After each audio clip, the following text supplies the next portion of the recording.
రాష్ట్రంలో గల అన్ని ప్రముఖ దేవాలయాల్లో భగవంతుని దర్శనార్థం వచ్చిన భక్తులకు ఎటువంటి అసౌకర్యం కలగకుండా ప్రత్యేక ఏర్పాట్లు చేయడం జరుగుతుందని దేవాదాయ శాఖ మంత్రి కొట్టు సత్యనారాయణ తెలిపారు. దీనిలో భాగంగా ప్రముఖ పుణ్యక్షేత్రంగా ప్రసిద్ధి చెందిన అన్నవరం శ్రీ వీర వెంకట సత్యనారాయణ స్వామివారి ఆలయంలో భక్తుల సౌకర్యార్థం 25 కోట్ల రూపాయలతో అనేక అభివృద్ధి పనులు చేపట్టడం జరిగిందని తెలిపారు. ముఖ్యమైన పర్వదినాల్లో కార్తీక మాసం మరియు వైకుంఠ ఏకాదశి నాడు భక్తులకు ఇబ్బంది కలగకుండా 133 గదులతో నూతనంగా ఏర్పాటు చేసిన శివసదన్ సత్రమును రాష్ట్ర ఉప ముఖ్యమంత్రి దేవాదాయ శాఖ మంత్రి కొట్టు సత్యనారాయణ చేతుల మీదుగా మంగళవారం ప్రారంభించారు. శంకుచక్రం నామం పునర్నిర్మాణం చేసి వైకుంఠ ఏకాదశి నాడు ప్రారంభం చేస్తామని తెలిపారు.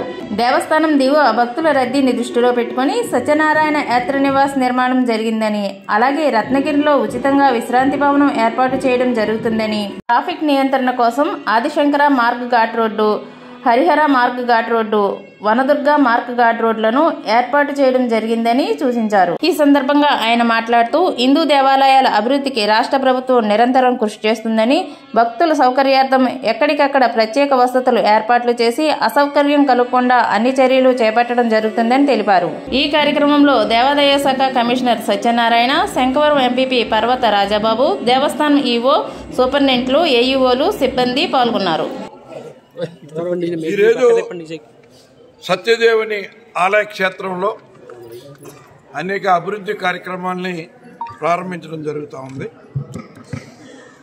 ఇక్కడ సత్యదేవుని ఆలయ ప్రాంగణంలో ఇక్కడ భక్తుల అవసరాలకి అనుగుణంగా వచ్చే భక్తులకి మరిన్ని సౌకర్యాలు కలగజేయాలనే ఆలోచనతో ఇక్కడ ముఖ్యంగా మరి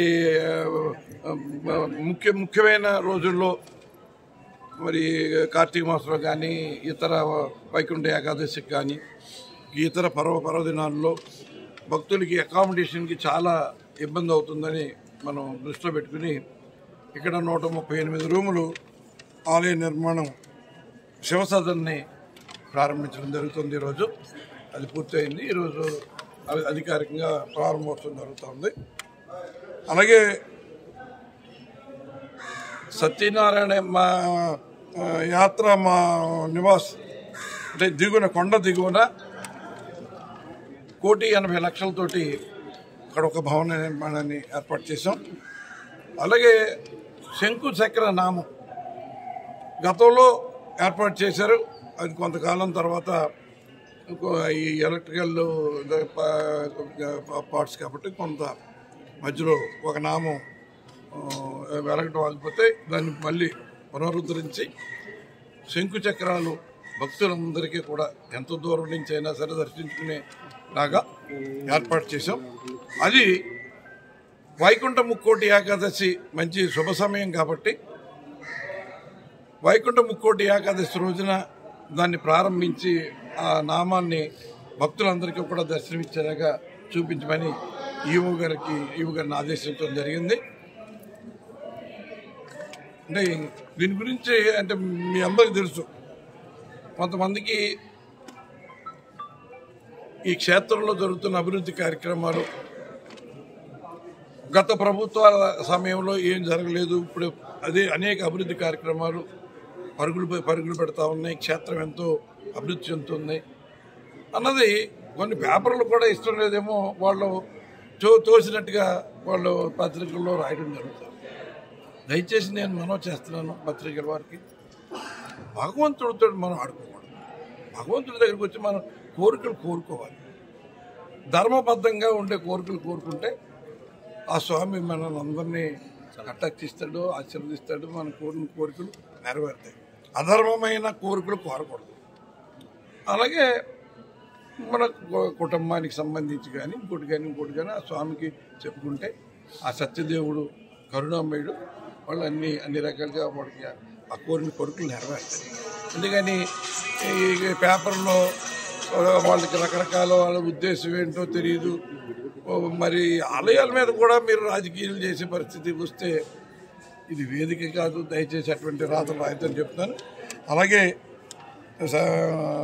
సత్యదేవ సర్వీసు రోడ్డు ఒకటి 40 లక్షలతోటి డెవలప్ చేసాం. ఆ రోడ్డు కూడా ఇప్పుడు భక్తులకు సౌకర్యార్థం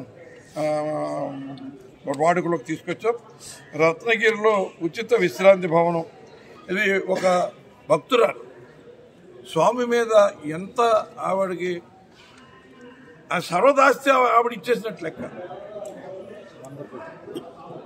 2 కోట్ల రూపాయలతోటి డార్మెంటరీని ఏర్పాటు చేసి నేను శంకుస్థాపన చేశాను. ఆ రోజున ఆ భక్తురాలు చెప్పడం జరిగింది, ఇంకా దీనికి ఇంకేదైనా అవసరం ఇంకా ఎక్కువ పడితే కూడా నాకున్న ఆస్తి నుంచి ఖర్చు పెట్టి నేను అది కూడా ఏర్పాటు చేస్తానని ఆ మహాభక్తులు చెప్పడం జరిగింది. నిజంగా ఆ సత్యదేవుడు రాజమణి ఆ భక్తురాలి పేరు. నిజంగా అటువంటి భక్తులు మరి ఉండటం అన్నది స్వామివారి కరుణా కటాక్షలు వాళ్ళకి ఎప్పుడు ఎల్లప్పుడూ ఉండాలని కూడా మనస్ఫూర్తిగా స్వామిని కోరుకుంటూ వారికి మేలు జరగాలని కోరుకుంటున్నా. అలాగే ఆదిశంకర మార్గం 1,45,00,000 అంచనాతోటి ఈ కొండ మీద ట్రాఫిక్ నివారణ చేసి ఈ సెంట్రల్ రిజర్వేషన్ కార్యాలయం వెనక నుండి కొండ దిగువకి వెళ్లే ఘాట్ రోడ్ 3వ టర్నింగ్ వరకు కూడా బీటీ రోడ్ ఏర్పాటు చేసి ఇది ఆదిశంకర మార్గ నామకరణం చేయడం జరిగింది. దాని ద్వారా ఏంటంటే ట్రాఫిక్ రద్దీ ఎక్కడ కూడా కంజంక్షన్ లేకుండా భక్తుల సౌకర్యం కోసం అది కూడా ఏర్పాటు చేయడం జరుగుతుంది. హరిహర మార్గాన్ని మన వై జంక్షన్ దగ్గర నుంచి రత్నగిరి సత్యగిరి వైపు వై జంక్షన్ దగ్గర 10 లక్షలతో ఆ రోడ్డు నిర్మాణం చేయడం జరిగింది. అలాగే వనదుర్గ మార్గం, ఇది ఒక కేశకన్నశాల రోడ్ నుంచి ట్రాఫిక్ నివారణ చేసి నవదుర్గ అమ్మవారి ఆలయం వద్ద కొండపైకి వచ్చే ఘాట్ రోడ్డు 2వ టర్నింగ్ దగ్గర ఒక రింగ్ రోడ్ ఏర్పాటు చేయడం కోసం 13,60,60,000 దానికి కూడా ఏర్పాటు చేయడం జరిగింది. అంటే దగ్గర ఇంచుమించు ఒక 25 కోట్లు, కొంచెం ఇంచుమించుగా 25 కోట్ల రూపాయల మరి వ్యయం చేసి భక్తుల సౌకర్యార్థం ఈ కార్యక్రమాలన్నీ కూడా భక్తుల కోసం అన్నీ కూడా సమకూర్చడం జరిగింది. ముఖ్యంగా మన రాష్ట్ర ముఖ్యమంత్రి గారు, ఆయన గొప్ప దైవ భక్తుడు. ఆయన చేసే ప్రతి కార్యక్రమం ఇంత విజయవంతం అవటానికి, ఎందుకంటే ఇది గొప్ప, ఆయన ఎంతో దేవుడి మీద నమ్మకం ఉన్న వ్యక్తి. అంటే ఇప్పుడు ప్రభుత్వం గత 4.5 సంవత్సరాల నుంచి అమలు చేస్తున్న పథకాలు ఆయన ఎన్నికలకు ముందు హామీ ఇచ్చిన కార్యక్రమం ఏ ఒక్కరికి కూడా నమ్మశక్యం కానీ అది ఎజెండా అంటే సుదీర్ఘమైన అనుభవం ఉన్న వాళ్ళందరూ అనుకున్నది ఏంటంటే ఇవన్నీ అమలు సాధ్యం కాదు, ఈ అమలు చేయడానికి మన రాష్ట్ర బడ్జెట్ సరిపోదు, దేశ బడ్జెట్ కూడా సరిపోదో లేదో నాకు అనుమానమే అని చెప్పి వాళ్ళ అసమర్థతని బాహాటంగా ఒప్పుకున్నారు. మరి వాళ్ళ దైవాన్ని నమ్ముకున్న వైఎస్ జగన్మోహన్ రెడ్డి గారు ఆయన చిత్తశుద్ధితోటి ఒక మంచి సంకల్పంతో ఇలా చెప్తుంటే కొంతమందికి వాళ్ళకి ఆశ్చర్యంగానూ నవ్వుగాను వస్తాం, కానీ ఇది వాస్తవం. 4.5 సంవత్సరాల నుంచి ఎవరో నమ్మశక్యం కానీ ఆయన హామీలన్నీ కూడా ఎక్కడ ఒక డేట్ ఇచ్చాడంటే డేట్ కూడా మారకుండా సమర్థవంతంగా 4.5 సంవత్సరాలు దాటిపోయింది, సంపూర్ణంగా అమలు చేస్తున్నాడు. 98.6% ఇచ్చిన హామీలన్నీ కూడా నెరవేర్చాడు. మరి అది ఒక్క దైవానుగ్రహంతో ఇవన్నీ జరుగుతున్నాయని ఆయన మనస వాచ కర్మణ నమ్మిన వ్యక్తి ఈ రాష్ట్ర ముఖ్యమంత్రి శ్రీ వైఎస్ జగన్మోహన్ రెడ్డి గారు. ఆయన ఆదేశంతో నేను 2వ విడత మంత్రివర్గ విస్తరణలో నాకు దేవాదాయ ధర్మాదాయ శాఖ ఇచ్చినప్పుడు ఆయన నాకు ఆదేశించింది ఏంటంటే, సత్యనారాయణ నువ్వు ఎక్కడ క్షేత్రాల్లో రోజు రోజుకి భక్తుల యొక్క తాగిడి పెరుగుతూ ఉంది, ఆ తాగిడి తగిన అభివృద్ధి అక్కడ ఉన్న ఫెసిలిటీస్ అన్నీ కూడా విస్తృతం చేయాలి, భక్తులకి అటువంటి సదుపాయాలు కలగజేయాలి, ప్రతి ఆలయంలో కూడా భోజనం వచ్చిన భక్తులందరికీ కూడా మంచి భోజనం దేవుడు ప్రసాదంగా అందరికీ ఇచ్చేలాగా అందరికి భోజనం పెట్టేలాగా చూడండి. మరి వాళ్ళకి కావాల్సిన సౌకర్యాలు అకామిడేషన్ దగ్గర నుంచి ఎక్కడ వచ్చిన వాళ్ళు ఎవరు ఏ రకమైన ఇబ్బంది పడకుండా ఉండేలాగా ప్రతి ఆలయంలోనూ శ్రద్ధ తీసుకుని అభివృద్ధి చేయమని చెప్పారు.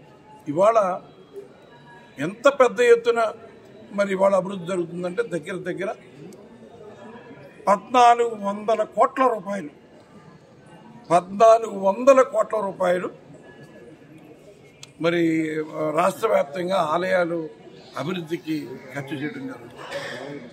ఇది చరిత్రలో, ఆంధ్ర రాష్ట్ర చరిత్రలో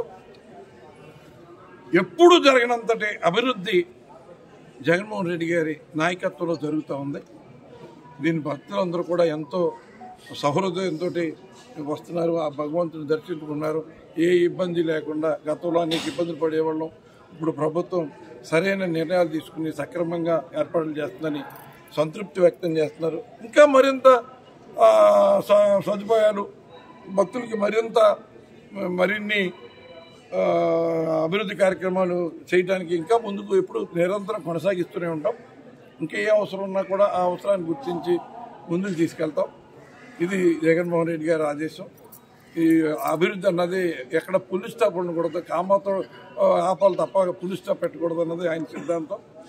ఆయన ఆదేశం మేరకు రాష్ట్రంలో ఉన్న ప్రధాన ఆలయాలతో పాటు అనేక నూతన ఆలయాలు నిర్మాణం చేస్తున్నాం. 100 సంవత్సరాలు పురాతనమైన ఆలయాలు శిథిల వ్యవస్థలు ఉంటాయి, అన్నీ కూడా మళ్ళీ పునర్నిర్మాణం చేస్తూ ఉన్నాం. రాష్ట్ర వ్యాప్తంగా మరి 3,600 నూతన ఆలయాలు 15 లక్షల రూపాయలు ఇచ్చి శ్రీవాణి ట్రస్ట్ ద్వారా మారుమూల ప్రాంతాల్లో, ఏజెన్సీ ప్రాంతాల్లో, మత్స్యకార కుటుంబాలు ఉండే ప్రాంతాల్లో, బడుగు బలహీన వర్గాలు ఉండే కాలనీల్లో, మరి ఎస్సీ సోదరులు ఉండే కాలనీల్లో అన్ని చోట్ల కూడా ఈ ఆలయాల్ని నిర్మాణం చేస్తున్నాం. దాంట్లో కూడా అక్కడ ఔత్సాహికులు ఏదైతే ఏజెన్సీ ప్రాంతం కానీ, మత్స్యకార ప్రాంతం కానీ, ఇంకా ఇతర బడుగు బలహీన వర్గాలు ఉండే ప్రాంతాల్లో గుళ్ళల్లో ఒకవేళ వాళ్ళకి దైవ భక్తి ఉండి అయ్యా నేను ఈ నిర్వహణకి నేను ముందుకు వస్తానంటే ఆ నిర్వహణ చేయడానికి చిత్తశుద్ధుడు వచ్చే వాళ్ళకి కొంత ట్రైనింగ్ ఇచ్చి, మా అర్చక ట్రైనింగ్ అకాడమీలో ఆ ట్రైనింగ్ ఇచ్చి వాళ్ళకి అక్కడ భక్తులకి దర్శనం చేయించేలాగా, మంత్రపుష్పం చెప్పేలాగా ప్రతి చోట కూడా ఇచ్చి వాళ్ళకి నెలకు 5,000 రూపాయలు ధూపదీప నైవేద్యం నిమిత్తం ప్రతి ఒక్క ఆలయానికి కూడా ఈ ధూపదీప DDNS అంటారు, అన్నీ కూడా ఎక్స్టెండ్ చేసి వాళ్ళకి అందజేస్తున్నాం. ఈ కొత్తగా నిర్మాణం చేసి ఈ 3,600 దేవాలయాల్లో కూడా అందరికీ కూడా ఈ ధూపదీప నైవేద్యం నిమిత్తం ప్రతి నెల 5,000 రూపాయలు ఇచ్చే కార్యక్రమం కూడా చేపడుతున్నాం. గుడికే నా దగ్గర 5,000 గుడులకి 4,800 ఇంకా రోజుకి శాంక్షన్ చేస్తూనే ఇస్తూనే ఉన్నాం. 5,000 దాటింది ఇప్పటికే.